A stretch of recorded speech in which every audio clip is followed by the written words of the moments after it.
Just a quick reminder before we start this video, but the Run for Autism Challenge donation links will be in the description of this video, and there will also be in the description of other videos after this, Anyways, let's get on with it. Hey! How's it going, everybody? It's your Mozo Prince Steel Tethys Yorkshire, and a few weeks ago I was actually lucky enough to go into a quarry and actually look for some fossils. And the fossils in question are Carboniferous. They are from the Peak District, like this fella here, and these fellas here. So I thought I'll make a video about it and get to show off some of these fantastic fossils that I found. So let's get into it. The Carboniferous life of the Peak District. So if you don't know what the Peak District is, it's an expanse of natural beauty. It's a large area of greenery, moorland, woodland, valleys, gorges, hills, lakes, rivers, ponds, and a lot of wildlife as well. Yeah, I think I got that. Now, the Peak District covers a huge area of land. It actually extends into mostly Derbyshire, but you've also got extensions into Chester, Greater Manchester, Staffordshire, and West and South Yorkshire, which is where I'm from, South Yorkshire. Hey, lad, hey!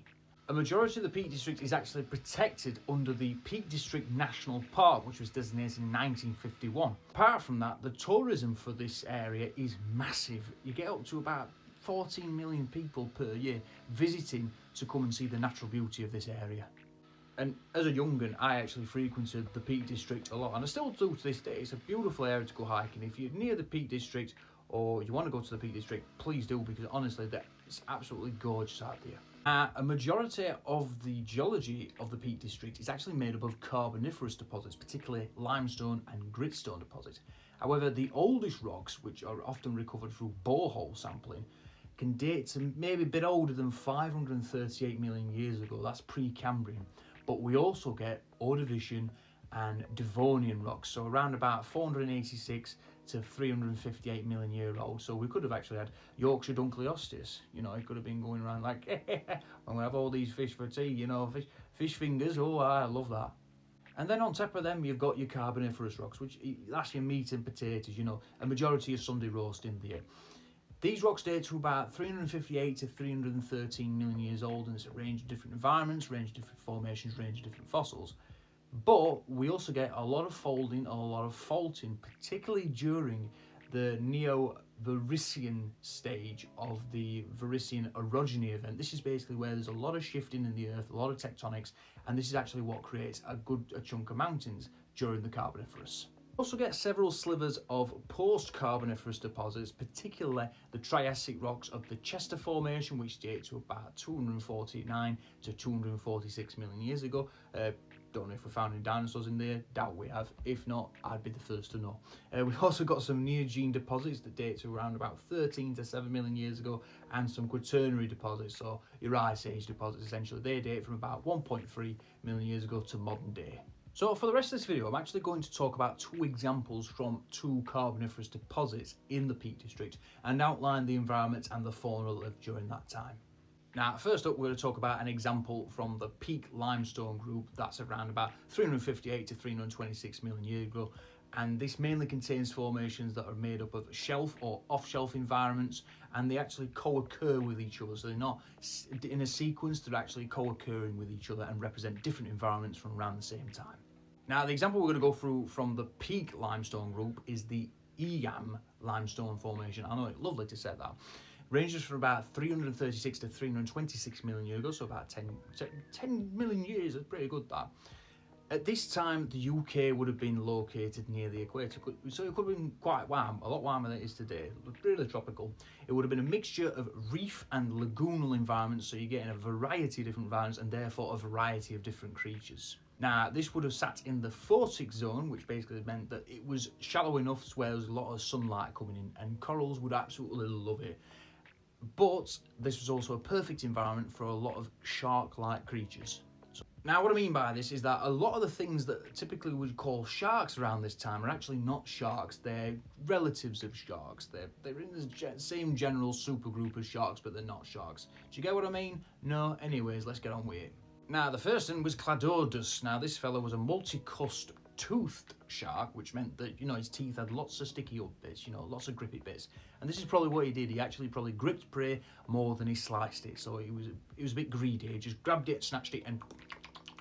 But then again, if he encountered Savodus, he would have probably wouldn't have fared very well. Savodus was about 7 metres in length, had spikes in its dorsal fins. Now, it was a porcupine shark essentially, and this thing probably would have hunted soft-bodied prey, so maybe Cladodus would have been one of those soft-bodied prey. Well, it would have been after being mashed up and digested, you know.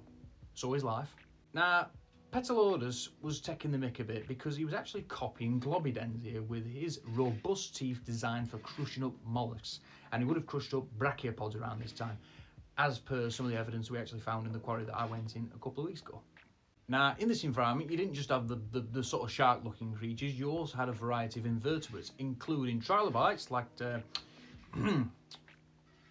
unfortunately named one here. You also had crinoids or crinoids, or however you want to pronounce them. These are sea lilies of various different species. They would have actually been held into the substrate via a holdfast. It would have been like a root. But this thing was an animal, not a plant. And you can find loads of their fossils and individual segments of their stems called ossicles all around some of these areas. In fact, I found out recently they get called fairy coins. So if you're a fairy and you collect all these coins, you'll be rich. And actually quite a prevalent fossil in some of these limestone deposits of the Eam limestone is Gigantoproductus or Productus, it depends which one you're going to go with. This is a brachiopod or an extinct shellfish type animal. Some of these fellas could get about a foot long. Not a subway foot long, just about a foot long, you know, 30 centimetres. That's big. Now, the coal measures supergroup you can find in the Peak District in certain areas. It ranges from about 315 to 313 million years ago and represents fluctuating or sort of altering deltaic environments in tropical conditions. You've got swamps, you've got rainforests, marshes, pools, ponds, rivers. You've got the whole lot in there. But as they cleverly noticed, we've actually shallowed from being in a marine deposit into more of an inland sort of lacustrine type deposit. So we've gone from being in ocean into like Mississippi, you know what I mean? And specifically, we're going to talk about the Croshaw Sandstone Formation. Now, this represents sort of an area of low sinuosity rivers, basically, you know, low and, you know, it's sinuating like a snake. I don't know why I spoke like that. But this would have been sort of marginal marine environment. So it was mostly river with a little bit of salt in there, you know, from saltwater. Now, in this deposit, you would have seen the advancement of the more famous plants from the Carboniferous of South Yorkshire, in particular, Lepidodendron, Stigmaria, Sigillaria, and all their associated plant fossils, you know, because plants can't have one species there, they've got to have about 10. It's ridiculous. We also have had small fossils of brachiopods being found, along with the burrows that they actually made into the sandstone. Obviously, when it was sand, you know, they're not that strong, believe hellfire. But you would have also seen the occasional existence in these sandstones, these river sandstones, of goniotites, ancestors of ammonites, with a particular species found in South Yorkshire. As you can see, we've gone from a very marine environment with very diverse fauna to a river environment with a low diversity, but that's probably due to the environmental conditions and the sort of energy levels that rivers produce compared to marine environments. You're going to find little less fossils because they get mashed up and bashed up, unfortunately. So yeah, the Peak District, it's magnificently beautiful. Honestly, it's absolutely gorgeous. Get this ends out there, go for an hike. But under that grass, under that soil, you've got limestones and sandstones that contain fascinating life that used to swim and also grow in the Peak District in the Carboniferous 300 odd million years ago. Alright guys, hope you enjoyed this video. I'll see you later. Ta-da. Bye.